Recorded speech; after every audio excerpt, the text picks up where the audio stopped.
The email landed in my inbox at 4:53 p.m. on a Tuesday, March 12, 2023. The subject line was innocuous: meeting request, A. Henderson. Arthur Henderson, my boss of a decade, director of operations at Omnicorp. I'd been with Omnicorp for 18 years, man and boy, or at least young man and slightly less young man. I was 52. The meeting was for 9 a.m. the next morning, Wednesday, March 13th. Unusual, but not unheard of. I clicked accept without a second thought, finished my daily report on the new inventory system, the very system I'd spent 6 months designing and the last 2 months training Ben Carter, my supposed protege, to manage, and headed home. The next morning, I walked into conference room 3, the one with the slightly flickering fluorescent light Henderson never bothered to get fixed. He was there, looking unusually stiff, and so was Eleanor Vance from HR, a woman whose smile never quite reached her eyes. That was the first real jolt. Eleanor's presence meant this wasn't about the quarterly projections. Henderson cleared his throat. "David," he began, his voice flatter than I'd ever heard it, "Omnicorp is undergoing a strategic realignment to optimize operational efficiency. As part of this restructuring, your role as Senior Operations Manager has been made redundant." Redundant.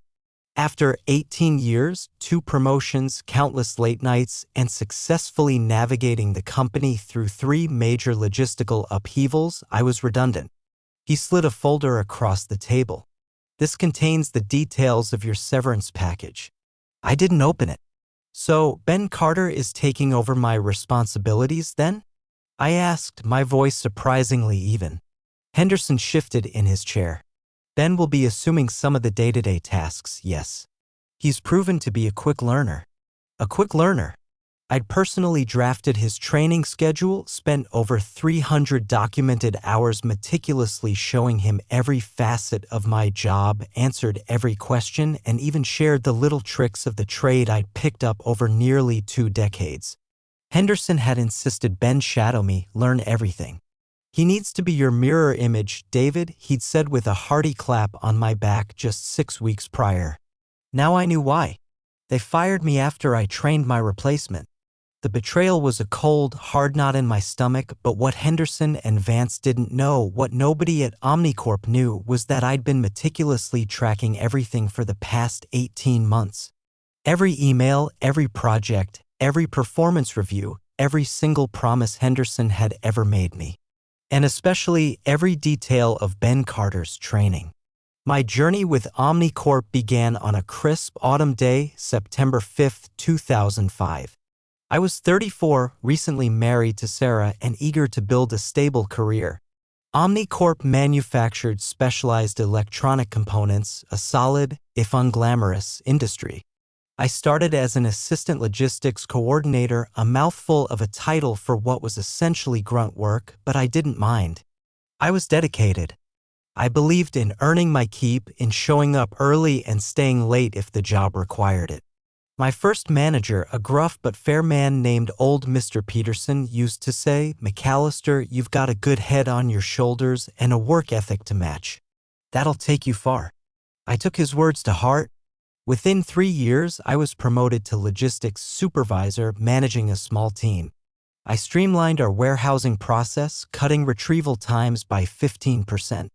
I still have the commendation letter, dated June 10, 2008, signed by Peterson himself, tucked away in my Omnicorp folder at home.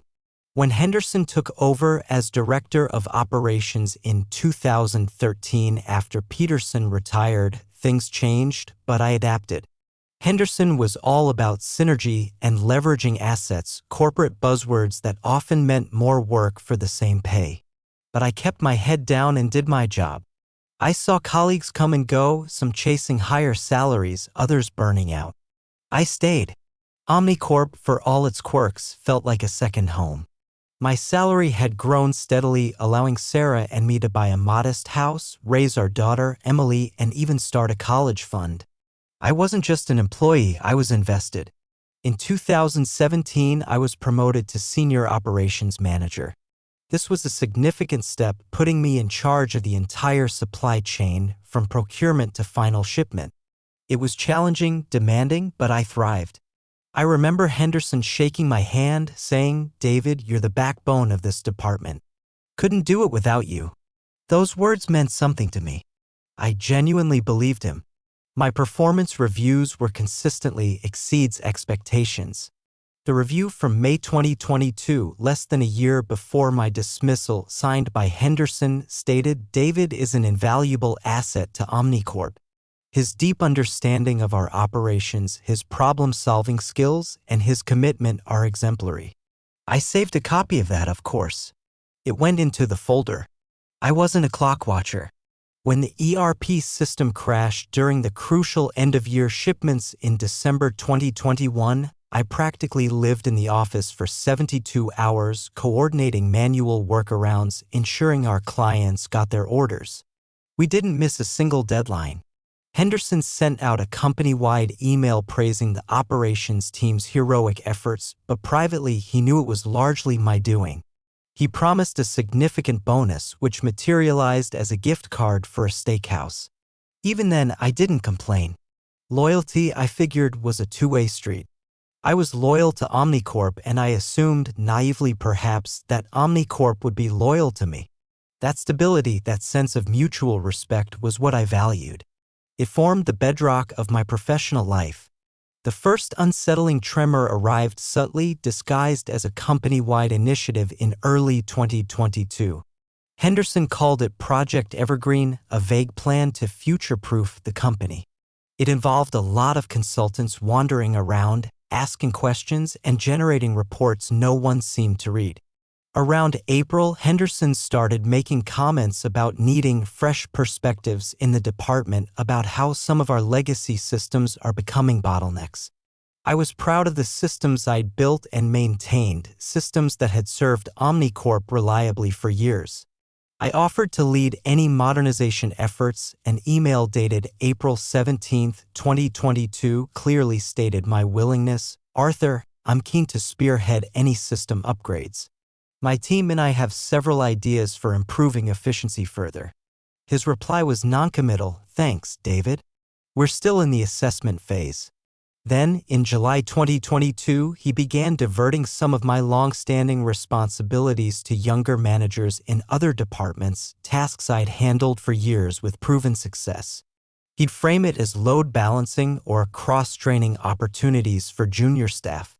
For instance, the quarterly supplier contract reviews, something I'd overseen for 5 years, were suddenly handed to a marketing manager who knew next to nothing about procurement cycles. My polite inquiries were met with reassurances. "Don't worry, David, it's just temporary. We need you focused on the bigger picture." What bigger picture, he never specified. My gut started to clench. I began making more detailed notes of our conversations, saving relevant emails to an external hard drive, a habit I developed for project management but now repurposed for self-preservation. I used a simple system, dated entries in a password-protected document, cross-referenced with copies of emails and official documents stored in clearly labeled digital folders. Nothing obsessive, just prudent. The arrival of Ben Carter in September 2022 was the next, much larger, red flag. Henderson introduced him as a management trainee, a bright young MBA straight out of university. "David," Henderson said, draping an arm around Ben's shoulder, "I want you to take Ben under your wing. Show him everything you know. He's going to be a great asset, and I want him to learn from the best." I was 51, Ben was maybe 25. The age difference wasn't the issue. I've always enjoyed mentoring. But the intensity Henderson prescribed for Ben's training felt off. It wasn't just shadowing, it was a complete knowledge transfer. Henderson wanted daily progress reports on Ben's training, emails he'd often reply to with "Excellent, David. Make sure he understands the nuances of the X_ system by next week." I documented every training session, date, duration, topics covered, Ben's questions, my answers. I even had Ben sign off on weekly summaries of what he'd learned, a practice Henderson praised as thorough. I remember thinking it was excessive, but if the director wanted it, I'd do it. My suspicion solidified around Christmas 2022. The annual bonuses were announced. Mine was conspicuously smaller than in previous years despite my exceeds expectations review and the successful launch of a new logistics software I championed. Henderson mumbled something about overall company performance and budgetary constraints. Yet, I later heard through the grapevine that other department heads ones Henderson favored received their full bonuses. That's when I escalated my record-keeping. I started BCCing my personal email on crucial communications with Henderson, especially those discussing my performance, responsibilities, and Ben Carter's training. I also made sure my contributions to major projects were undeniably documented, often sending summary reports that Henderson would have to acknowledge. Each acknowledgement, each directive, each slightly off-key comment went into my private archive. It wasn't that I was looking for a fight. I was just building a very sturdy shield. The Wednesday morning meeting, March 13, 2023, felt like the air had been sucked out of conference room 3. After Henderson's pronouncement about my role being redundant, I simply looked at him. Redundant, I repeated, letting the word hang there. After 18 years, and specifically after spending the last 6 months intensively training Ben Carter to do my job. Is that the summary? Henderson's gaze flickered towards Eleanor Vance from HR, who offered a practiced, sympathetic frown. David, she said softly, the company appreciates your long service. The decision was not made lightly. It's purely a business decision based on restructuring needs. Purely business. Of course. It wasn't personal that they'd used me to meticulously craft my own obsolescence. I didn't raise my voice. I didn't plead. The shock was real, a dull ache spreading through my chest, but on the surface I remained calm. My mind was already racing, not with panic, but with a cold, clear focus, replaying the contents of my meticulously organized digital archive. I see, I said. I picked up the severance package folder but still didn't open it. I assume Ben is aware he's my replacement, not just my trainee? Henderson cleared his throat again. Ben understands his new responsibilities will be expanding. He's ready to step up. Ready because I'd made him ready. The irony was a bitter pill. They asked me to sign the severance agreement on the spot, offering an additional week's pay if I did. Standard pressure tactic. I'll need some time to review this with my legal counsel, I stated, my tone firm but polite. Eleanor's smile tightened almost imperceptibly. Of course, David. You have until the end of the week. They wanted me gone quickly and quietly. My access to the company network would be revoked by the end of the day. I was to collect my personal belongings under supervision. The walk of shame. As I returned to my office, the news had apparently already spread. A few colleagues offered awkward, averted glances. Others, braver or perhaps genuinely sympathetic, murmured their shock. My own team looked devastated and confused. I gathered my few personal items, a framed photo of Sarah and Emily, a couple of reference books, my favorite coffee mug. My meticulous archive, of course, wasn't on company property. It resided safely on encrypted drives at home. That afternoon, instead of wallowing, I began to strategize. The severance package was standard, barely meeting legal minimums for my tenure. But this wasn't just about money. It was about the calculated, unethical way they'd gone about it. The age factor was also glaring. I was 52, experienced, and likely more expensive than 25-year-old Ben. Henderson's talk of fresh perspectives suddenly sounded like a poorly veiled excuse for ageism. My first call was to Michael Thorne, a lawyer specializing in employment law. I'd found his name months ago, a contingency plan filed away in the back of my mind when the red flags started becoming too numerous to ignore. I laid out the situation, the long service, the stellar reviews, the sudden redundancy immediately after completing the exhaustive training of a younger, cheaper replacement. Then I mentioned my documentation. You have records of all this? Michael asked, his voice sharpening with interest. Performance reviews, emails from Henderson regarding the training, specific directives, timelines, even signed summaries from Carter? Everything, I confirmed. Organized and dated. There was a pause on the line. David, Michael said, his tone now decidedly more optimistic, I think we have a very strong case. The quiet preparation had already been done over the preceding 18 months. Now it was time to deploy it. My strategy was two-pronged. First, address the clear injustice of my dismissal through legal channels, focusing on potential age discrimination and breach of good faith. Second, ensure that Omnicorp and specifically Arthur Henderson understood the full implications of their actions not through emotional outbursts, but through a calm, undeniable presentation of facts. I spent the next 2 days with Michael Thorne, meticulously going through my archive. He was impressed by the thoroughness. David, he said, looking up from a printout of an email chain where Henderson explicitly instructed me to ensure Carter can operate entirely independently within the next month, dated January 15, 2023. This is remarkably well documented. Most people come to me with vague recollections. You've brought a prosecutor's brief. We drafted a detailed letter to Omnicorp's CEO, Marcus Thorne, no relation to my lawyer, ironically with a copy to their head of legal and, importantly, to Henderson himself. The letter didn't make accusations of malice, it simply laid out the undisputed facts, chronologically, referencing specific documents, emails with dates and subject lines, and Henderson's own written commendations. It highlighted my 18 years of loyal service, my consistent exceeds expectations performance reviews, attaching the last 3, the directives to train Ben Carter as a full replacement and the immediate termination upon completion of that training. It pointed out the stark age difference between me and my replacement and the significant disparity in likely salary costs. It concluded by stating our belief that my termination was not a genuine redundancy but a pretext for discriminatory dismissal and requested a more equitable severance, commensurate with my contributions and the circumstances of my departure, along with a neutral reference and a non-disclosure agreement that was mutually fair. We weren't asking for my job back. I wouldn't have trusted Omnicorp again. We were asking for proper recognition and compensation for the way I was discarded. The letter was sent via registered mail and email on Monday, March 18th. The response was swift. Within 24 hours, Michael received a call from Omnicorp's legal counsel.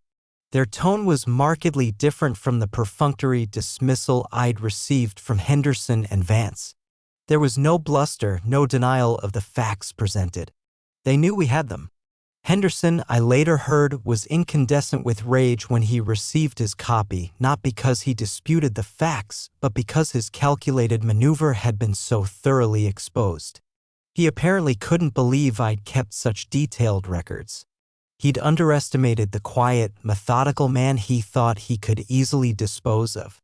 Negotiations began. Omnicorp's initial counteroffer was still low, but significantly better than the original pittance. Michael was firm.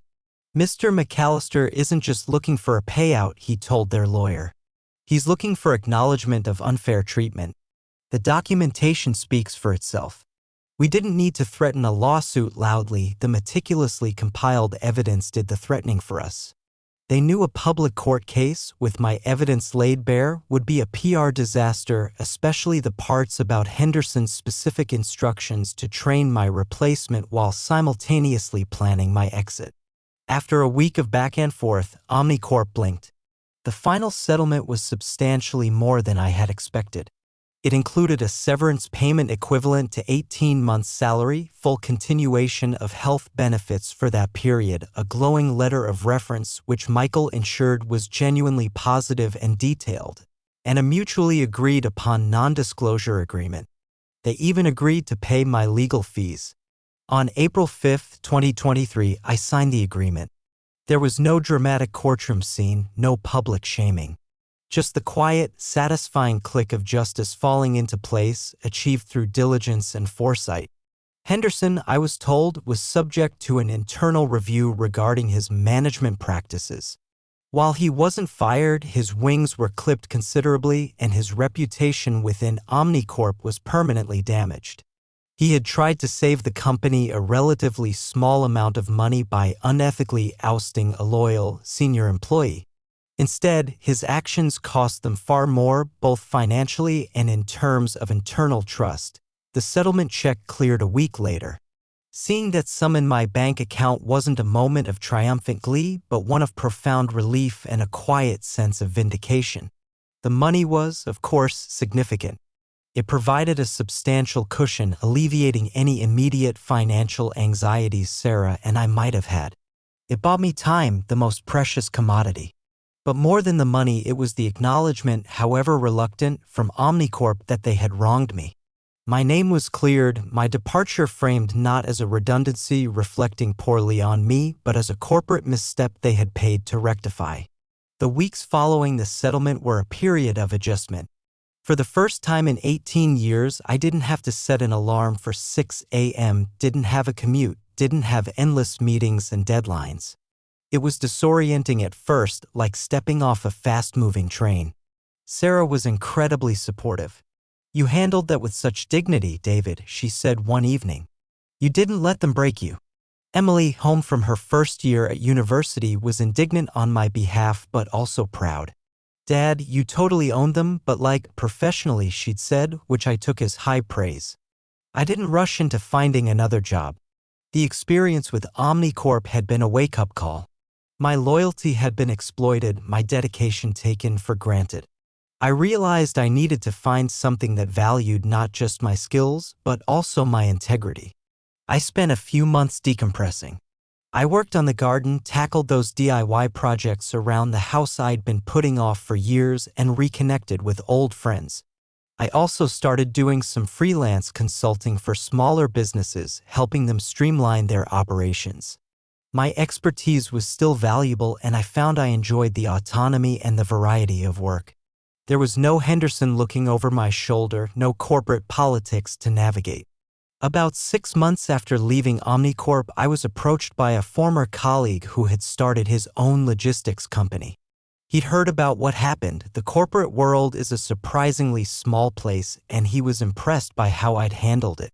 He offered me a position as Chief Operating Officer. It was a smaller company, but growing fast, with a culture built on transparency and respect, a stark contrast to Omnicorp's latter-day maneuvering. I accepted. The work is challenging, rewarding, and I feel valued. I still keep meticulous records, of course. Some habits are too useful to break. Looking back, the betrayal by Henderson and Omnicorp was a deeply unpleasant chapter, but it wasn't the end of my story. It was a catalyst. It forced me to reevaluate my worth, my priorities, and what I truly wanted from my professional life. It taught me that loyalty, while a virtue, should never be blind, and that sometimes the quietest, most methodical preparation can be the most powerful form of justice. I don't carry bitterness. Instead, I carry the knowledge that I faced a profound injustice, not with outrage, but with calm, intelligent action, and emerged stronger, more resilient, and ultimately on my own terms. And that, I've found, is a far more satisfying outcome than any loud revenge could ever be.